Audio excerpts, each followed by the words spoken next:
Boa noite, técnico Itamar Schullen. Gostaria que o senhor fizesse a avaliação do jogo, né? E o que o CSA realmente foi do ponto positivo, a parte física, a tática e a superioridade, o senhor concorda que aconteceu principalmente no segundo tempo? Muito boa noite. Boa noite ao senhor, boa noite a todos. Eu vejo que a equipe foi um grande jogo, né? Duas equipes muito comprometidas naquilo que, muito determinadas, né? Naquilo que estão treinando, né? Cumprimentar aqui o Barroca, agradecê-lo também pelo presente que recebi, do seu livro, né? Então, a gente tem que registrar esses momentos, porque trabalho, guerra é durante os 90 e tantos minutos, né? Depois nós temos conhecidos, amigos, e também aproveitar o momento aqui para parabenizar também o trio de árbitro. Creio que fizeram uma arbitragem muito sólida, muito boa, tanto os auxiliares como o próprio árbitro, né? Então, acho que esse às vezes a gente vem e reclama determinadas situações, né? Mas também a gente tem que ter a consciência de cumprimentá-los, né? Depois de um clássico desse, um clássico tão difícil, e com uma arbitragem bem centralizada, bem feita pelo árbitro, pelos seus auxiliares e por todo o departamento de arbitragem nessa tarde. Quanto à sua pergunta, no primeiro tempo, a equipe, nós buscamos o gol desde o início do jogo, né? E nós tivemos alguns erros, alguns descuidos de posicionamento, principalmente entre os vossos volantes, o setor do meio campo de defesa e volante, e os volantes, e aí aonde que o CRB conseguiu encontrar os passos por dentro e contra-atacar e nos criar dificuldades. E acabamos num lance dessa forma aí, numa bola que ela estava no nosso domínio, a gente acabou perdendo, não tendo uma atenção como deveríamos e acabamos sofrendo o gol. A bola até, acho que, se não me engano, desviou também, né? Houve um desvio e acabamos tomando o gol.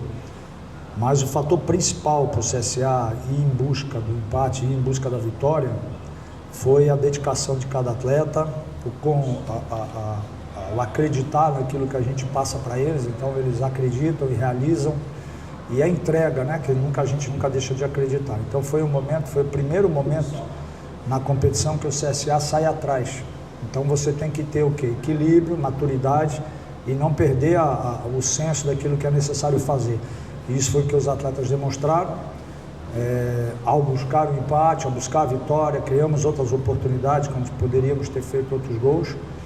Mas isso vai mostrar a dedicação, e tem que parabenizar aqui todos os atletas pela dedicação, comprometimento que eles têm no dia a dia, para que na hora do jogo, como hoje, a gente consiga reverter placares que às vezes não são favoráveis, mas não acontece por um acaso, é pelo trabalho que eles têm feito no dia a dia. E também deixar aqui claro, né, também os parabéns a todos da comissão técnica, porque tem feito um trabalho muito bom todos, para deixar os atletas da forma que estão, né, podendo correr o máximo possível e se dedicar o máximo possível nos jogos.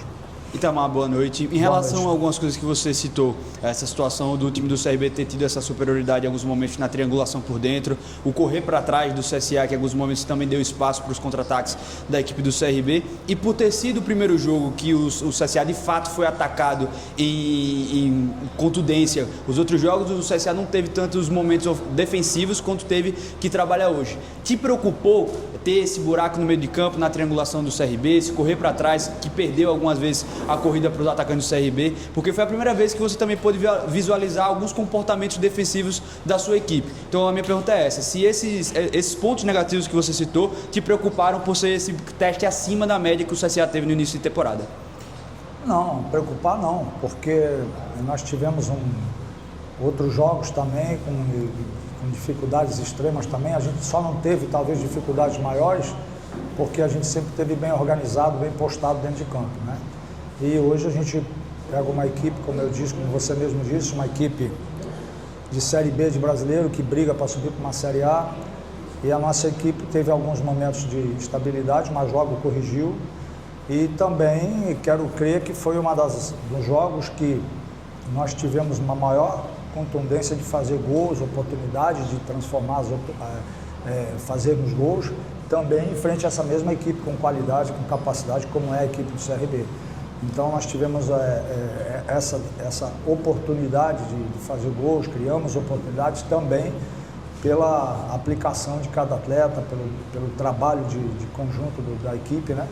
E essas dificuldades que a gente encontra e depois a gente vai solucionando, conversando, tivemos um intervalo para organizar, tudo isso passa pelo que alguém tem que executar, e quem executou isso foi os atletas, estamos de parabéns por isso, e sempre vai ser assim, clássicos, jogar clássicos, você tem que estar assim, você tem que estar atento para não errar e sim fazer com que o adversário venha a errar e você aproveitar esses momentos, né? Mas foi importante o desempenho da equipe e importante também conseguir buscar o resultado negativo e ter oportunidades até de fazer mais do que um gol, e essa consciência coletiva dos atletas deixa a gente feliz, sabedores que sempre nós temos um processo de trabalho e nesse trabalho diário a gente busca sempre corrigir o que é necessário e a evolução que nós precisamos.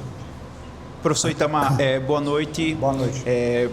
O CSA tem apresentado algumas virtudes nesse campeonato alagoano e uma dessas virtudes, qualidades da equipe, é o setor do lado direito, né? Com o Rian Santana, o Buba hoje foi muito importante no jogo.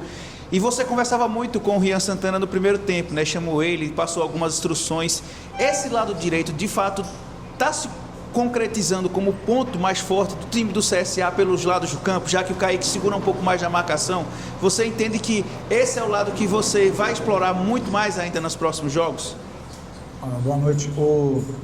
É que o Rian de origem é um atacante, né? Então você tem que estar sempre, às vezes, conversando com ele, orientando algumas situações. Claro que você faz isso dia a dia, a gente faz isso dia a dia nos treinos, né? Mas a situação real acontece no jogo. Então a gente orienta, explica algumas situações no jogo e ele tem sabedoria de fazer, né? de corrigir algum posicionamento, mas sem dúvida, por ser um atacante, ser um jogador de característica, é um jogador leve, tem qualidade técnica, é um jogador muito importante, né, no sentido de criação, um jogador que automaticamente ele já passa e se oferece a condição dos companheiros usar ele como um passe, né, uma bola em profundidade, mas a gente fica muito contente por ele estar rendendo nessa posição, que até no momento anteriormente ele não tinha sido usado nessa função, então a gente fica feliz por isso, por ele estar correspondendo. E isso também é importante ressaltar os trabalhos dos demais, do Lucas Serafim, do Buiú, né? Porque quando você tem jogadores com essa característica, jogadores que têm qualidade e potencial, faz com que aquele jogador que está jogando não baixe, né? Ele continue mantendo o seu nível de concentração, de treinamento alto. Então a gente fica contente por ele, né? Mas tem que lembrar que nós temos outros atletas também em condições de fazer grandes jogos, como foi também depois o Buiú entrando bem também. Então a gente fica feliz por isso e a tendência nossa é sempre, não só desse lado, né, mas sempre tentar evoluir e melhorar, né, nos dois setores, nos dois flancos dos campos.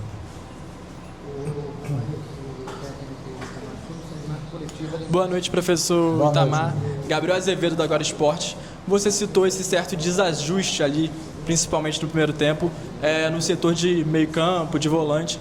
E com a entrada do Fabrício Bigode na segunda etapa, houve uma certa correção. O CSA passou a jogar mais, o Bigode é um jogador que faz muito bem essa transição. E com a saída do Igor Guilherme, que é um jogador de características diferentes, de mais chegada, de mais imposição física.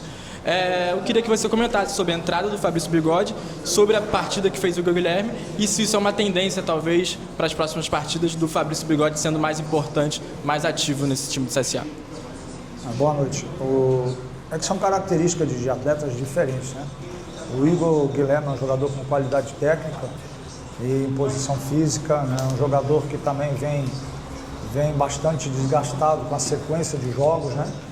E ele fez o seu papel, foi um papel importante dentro da partida, mas vem um determinado tempo que é natural, né, o desgaste, E naquele momento nós estávamos precisando de uma característica um pouco diferente, que era de mais passe, mais bolas entre linhas, né?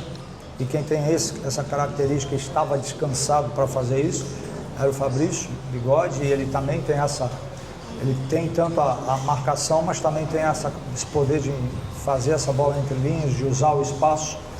Então são características diferentes, mas ambos os atletas são muito importantes no nosso trabalho, né? E as correções a gente faz porque não só hoje foi necessário fazer umas correções no setor do meio, mas às vezes é importante a gente estar sempre corrigindo, né? Alguns detalhes na parte defensiva, ofensiva, mas sem dúvida o grupo todo tem esse entendimento e o grupo todo está de parabéns por isso e pelo trabalho que eles produzem no dia a dia lá no CP. Itamar, eu tive a oportunidade de falar com o Rafael Tenório ao final da partida e ele falou o seguinte, que o principal objetivo do CSA nesse momento é chegar na final do Campeonato Alagoano. E o CSA foi um dos poucos times que já passou pelos 2 maiores testes dentro do calendário. Já jogou contra o Asa e já jogou contra a equipe do CRB. Como é que você avalia essa jornada até uma final do Alagoano? Você sente que o time já amadureceu bastante, ainda falta melhorar? É um time pronto para chegar numa semifinal como um dos favoritos? Qual a sua avaliação do Alagoano até aqui? Porque a gente está falando da 5ª rodada. Agora só faltam 2 da primeira fase e depois já começam os mata-matas. Olha, eu vejo que a equipe do CSA, nós temos que lembrar o seguinte, né? E compartilhar isso com todos, né? Com a torcida, nosso torcedor, a qual eu cumprimento aí por ter vindo da forma que veio hoje, nos tem incentivado jogo a jogo, lá mesmo no jogo contra o Muricy. Então a gente fica muito feliz de ter esse torcedor do nosso lado, né? Nós estamos passando por um processo, o CSA passa por um processo de reformulação. Então o CSA hoje caiu com a Série D e a gente herda esse trabalho. Quando a gente veio para cá, a gente sabia disso. E aí a gente começa um trabalho do zero, né? Com 2 atletas, começa a contratar atletas dentro da realidade financeira que o CSA tem. E então você começa um trabalho de reformulação. E a própria palavra diz, é reformulando o que já tinha sido feito. E isso é um processo também médio a longo prazo, não é um processo que acontece de hoje para amanhã. O que me deixa feliz e agradeço a Deus e aos atletas, a todos os componentes, porque todo mundo que está vindo para o CSA tem essa noção do que é vestir a camisa do clube e qual é a responsabilidade que tem, né? Nos afazeres, no dia a dia, na dedicação, naquilo que é necessário fazer. Então o grupo, sabedor disso, tem correspondido muito bem no trabalho, nós estamos buscando essa reformulação e nós sabemos que essa palavra pronto, estamos prontos para... A gente tem amadurecido a cada dia em treinamento, a cada jogo a gente vai amadurecendo, arrumando algo que precisa ser arrumado, ajustando, dando ênfase àquilo que a gente precisa, mantendo aquilo que está bom, dando ênfase a isso, mas também reajustando aquilo que precisa ser reajustado. E essa consciência toda nós temos. Agora, o pronto, a gente sempre está em busca de evolução. Então, eu vejo assim que os jogos, o treinamento vai fazendo que a gente não que fique pronto, mas que a gente vá se preparando para as oportunidades que vão ocorrer, para os jogos que vão ocorrer, como ocorreu hoje, né? Nós não jogamos contra uma equipe, nós jogamos contra uma equipe que já tem uma espinha dorsal, uma equipe que investiu muito, né? Então, nós tivemos um adversário muito forte pela frente, como outros jogos que já tivemos, mas essa maturidade, isso a gente vai ganhando jogo a jogo e eu estou bem contente por esse processo que os atletas estão executando e todos nós aqui fizemos parte e creio também que isso tem alegrado também ao nosso torcedor azulino do CSA. Sim. Boa noite mais uma vez, professor Itamar. Eu queria saber sobre 2 personagens da partida de hoje. Tanto o Ciel, experiente, foi decisivo mais uma vez para o CSA, tinha passado por algumas críticas por conta do pênalti perdido. Você reafirmou a confiança que tinha no jogador, um jogador experientíssimo, né, com muita rodagem no futebol brasileiro. E a estreia em 2016, né, do jogador Lucão, que entrou ali numa fogueira contra o CRB e desempenhou um bom papel ali. Então, essas dois personagens que são opostos, né? Um experiente, outro mais jovem, entrando, estreando, e como que você avaliou a partida dos dois e como você trata os dois, né? Que são jogadores de perfis diferentes? Olha, Quanto ao Ciel, o Ciel, a história do Ciel, ela é muito bonita e por si só fala quem é um Ciel, um artilheiro, né? E artilheiro, ele vive, todos os artilheiros contra quem eu sei, com quem eu já joguei, e que eu vejo, que eu acompanho, e é a nossa parte como treinador a acompanhar isso. Artilheiros passam por momentos muito bons, momentos não tão bons, mas nunca deixa de ser um artilheiro definidor. E o Ciel é parte integrante disso que eu acabei de dizer. É um grupo novo, que vem sendo formado, que ele não conhece, que quem chegou também não conhece o Ciel, me refiro em entrosamento, né? Então tudo é uma sequência de trabalhos, de jogos, mas a gente sabe muito bem de quem se trata, né? Da qualidade que tem, e não é às vezes porque perde um gol ou porque tenta um pênalti diferente. Essas pessoas que têm essa capacidade de fazer, de improvisar ou de dar uma cavadinha num pênalti, são jogadores que a gente tem que olhar o outro lado. É um ser humano e que eles fazem aquilo porque tem capacidade, tem personalidade para fazer, né? Então, no momento, se dá certo, todo mundo aplaude, vai dizer, poxa, que golaço, é craque. Se erra, aí, agora aconteceu no campeonato africano, né? Do menino lá errar o pênalti, queriam crucificá-lo, né? Mas isso faz parte do grande atleta, a torcida, e todos nós temos que ver que antes daquele atleta, chamado Ciel, tem um ser humano que trabalha muito, que se dedica muito, pai de família, um profissional exemplar, a qual eu tenho o orgulho de estar trabalhando a primeira vez com ele. Já tinha visto jogar ou trabalhado contra, mas junto comigo é a primeira vez. E é um atleta que eu cobro como cobro todos os demais, né? E tenho os cuidados com ele, como a gente tem com outros atletas, para não expor a não ter uma lesão, né? Então são cuidados que a gente tem. O Lucão é um jogador que passou por uma batida, né? E o tornozelo dele nessa batida inchou, e ele ficou num processo de recuperação bastante tempo, né? Então a gente não pôde contar com ele nem nos jogos treinos da pré-temporada, mas ele se recuperou, a gente começou a fazer trabalho com ele, trabalhos específicos, depois trabalho no campo, e chegou o momento dele lá contra o jogo do Muricy de ele estrear, até porque eu não tinha nem o Ryan e nem o Marlon, né? Então eles treinam, eu sempre falo que o grupo todos treinam iguais, todas as valiências. Então chegou o momento dele jogar e fez um jogo muito bom, como fez também o que estava do lado dele, né? Então a gente tem jogadores que com capacidade, como é o caso do Lucão, como é até o menino da base, o Soares, são jogadores que precisam de oportunidades, que vai vir no momento certo. O Lucão foi muito bem lá também, e hoje a gente decidiu manter ele, né? Até porque ele tem uma bola aérea muito boa, e é um jogador, como você viu, um jogador que tem potencial, tem qualidade, né? Para jogar também. Então hoje a dupla de zaga foi ele e o Ryan, então a gente fica contente pelo trabalho que eles desenvolveram, mas é outro atleta que a gente tem cuidado também para que a gente possa manter eles, né, na sequência da competição. E esses cuidados não são exclusivos de Ciel ou de Lucão, eles são de todos os atletas que fazem parte do nosso elenco, até os meninos de base que treinam conosco. A gente tem sempre um cuidado e alguns deles vão estar no próximo jogo aí já jogando, tendo a oportunidade deles também de mostrar o seu trabalho e o potencial que cada um tem.